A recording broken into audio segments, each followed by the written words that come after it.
Imagine a family, an entire Amish family of 7, vanishing from their farm without a trace in 1992. They were a people rooted in tradition, community, and routine, and their disappearance was an event the world and their community couldn't comprehend. For a decade, the case went cold, marked by a simple, baffling note left on their kitchen table, until at a quiet remembrance service 10 years later, the community looks through old photographs and spots a shocking, crucial detail that everyone had missed. A tiny clue that would finally expose a truth that had been hiding in plain sight for a decade. Before we dive into this chilling story, please like this video and subscribe to our channel so you don't miss any of our deep dives into the unexplained. Introduction. The morning sun cast long shadows across the wooden floorboards of Levi Lapp's home in New Holland, Pennsylvania. It was a day of solemn remembrance, not celebration, marking a full decade since the disappearance of his brother Aaron, his sister-in-law Miriam, and their 5 children. The family, Eli, Michael, Sarah, Ruth, and baby Daisy, had vanished, leaving behind only a simple note about visiting relatives for the weekend. But they never returned. The community's search had been exhaustive but fruitless. The official investigation had been brief and was hampered by the community's reluctance to involve outside authorities. The case was eventually marked as a voluntary disappearance and went cold. And now, 10 years later, the family's absence still felt like an open wound. Part 1. The Wait of 10 Years. The service began at 8:00 sharp with the quiet filing in of the Old Order Amish community. For 2 hours they prayed, sang hymns in Pennsylvania Dutch, and shared memories of the lost family.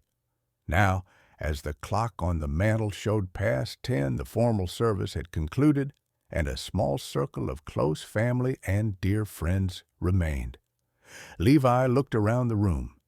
His cousin Samuel now had a beard showing gray that hadn't been there a decade ago. On the table before them lay precious photographs, personal belongings, and in the very center, protected by a plastic sleeve, was the note that had changed everything. Levi picked it up and read the familiar words, "Gone for the weekend, visiting family for church matters, will return Monday."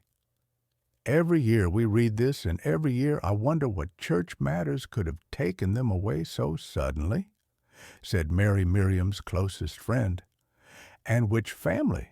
Samuel added, "We are their family." The community had checked with every relative, but no one had seen them.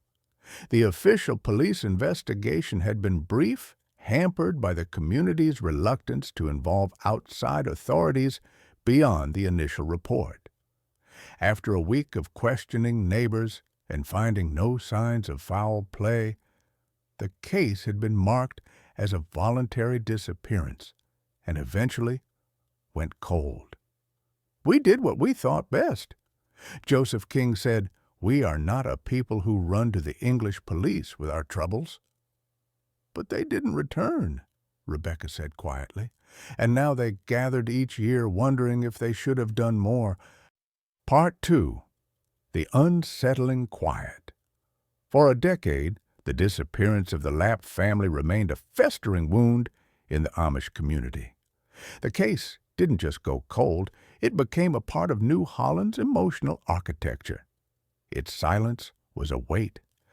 Every time a strange horse-drawn buggy passed, heads would turn. Every time a child laughed, an adult would remember the laughter of Aaron's children.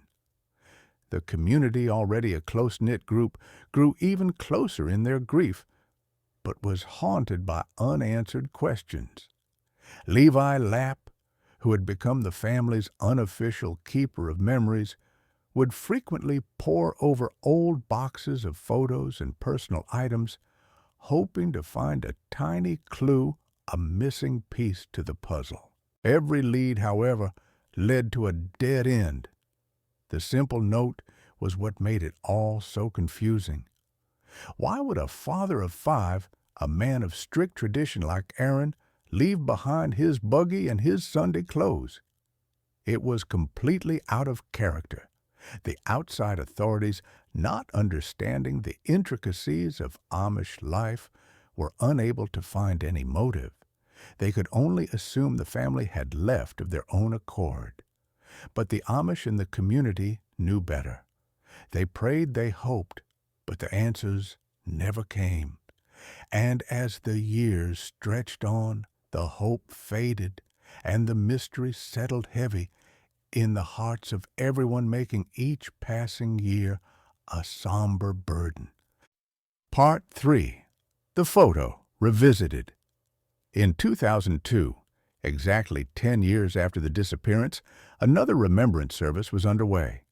Samuel Aaron's cousin was looking through old photographs on the table, hoping to find a moment of solace. Suddenly, his eyes landed on a full family photo taken by a close friend just a few weeks before they vanished. This was a familiar photo, one that had been seen hundreds of times over the past decade. But this time, something was different. In the photo, standing behind Aaron and Miriam, was a strange man. He was a tall, imposing stranger with a wide-brimmed hat, standing at the edge of a forest near where Aaron would park his buggy. He was not Amish, which was unusual. Samuel had seen this photo hundreds of times, and he never noticed this man. He showed the photo to Levi, who had also seen it countless times, but this time he saw the stranger too. Both men got a chill. The man just didn't belong. It was a detail that had been overlooked for 10 years. The man, with his tall stature and non-Amish dress, seemed to be observing the family with a careful eye. This small detail, a stranger at the edge of a photo, had been completely missed for a decade.